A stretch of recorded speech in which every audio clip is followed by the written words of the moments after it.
Welcome to the History Colorado Center in Denver. One of my favorite artists, Virgil Ortiz, has an exhibition on view right now. 1680-2180 Revolt, Runners and Gliders. Virgil is from Cochiti Pueblo, and this entire series takes inspiration from the Pueblo Revolt of 1680, the first American Revolution, if you will. We've got ceramic pieces and these enormous photographs.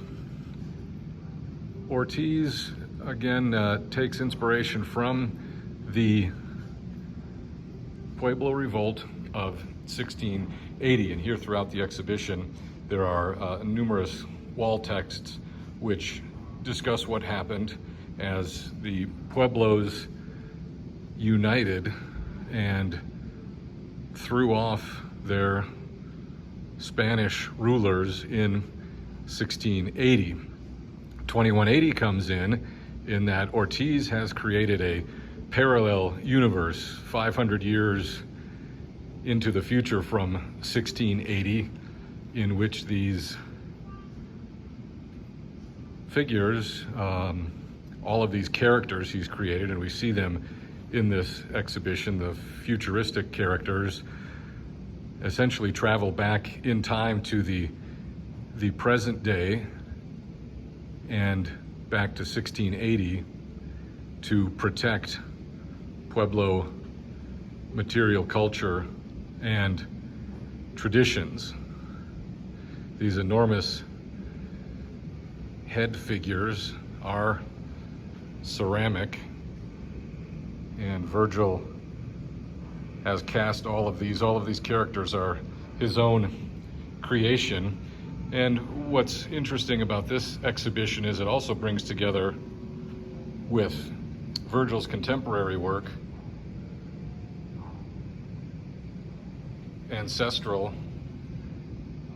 and historic examples of Pueblo pottery. Virgil is, of course, carrying on this tradition in these dramatic new ways. Over here we see what are called manos figures.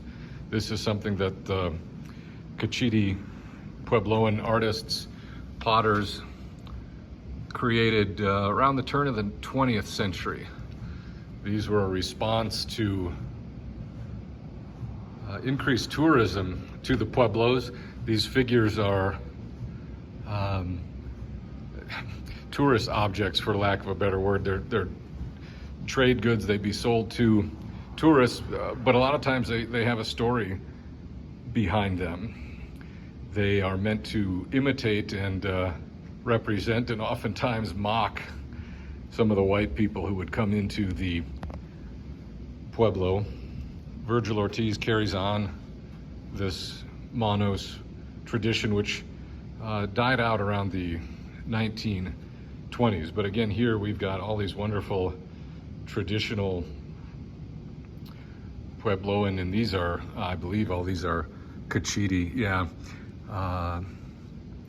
Along with the super futuristic Star Wars-ish, if you will. And Virgil, I've spoke to him in the past. He was very inspired by Star Wars. He was of that generation that, he was probably not quite 10 when the original Star Wars came out. So of course he was hugely influenced by that film, which so many Native artists have used for inspiration. And Native people, of course, look at Star Wars and see themselves as the rebellion, rightfully so, and the United States of America and white culture as the empire. Many Native American artists incorporate Star Wars figures, themes, images into their work. Virgil watched the movie over and over and over again in the theater, and you can definitely see the inspiration here. Now, these are all figures he's created.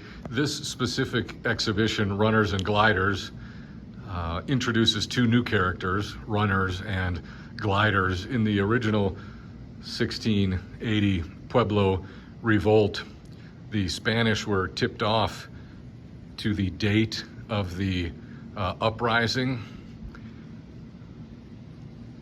I believe it was 1 day early or 2 days early. So the Pueblos had to send out new runners across what is now New Mexico to inform the Pueblos that, you know, the plan had been compromised and we need to go right now instead of waiting another day. So that's where the runners aspect comes in.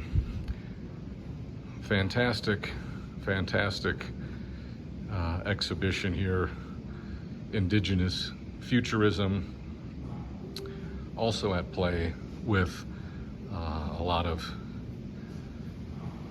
ancestral material, and you can obviously see how the two relate to each other and really form a centuries-old unbroken tradition. And when you go to New Mexico, you can feel that. One of the things the exhibition does really well here is reinforce how important clay and pottery is to the Puebloan people. There is no equivalent in white culture to the significance of pottery and clay to the Pueblos. It is considered a living object. It has a spirit. A lot of museum display, I won't say a lot, increasingly museum displays are not placing ancestral pottery behind glass because it should be allowed to breathe. A remarkable significance and a remarkable tradition, and Virgil Ortiz captures it brilliantly. Exhibition concludes with a video presentation.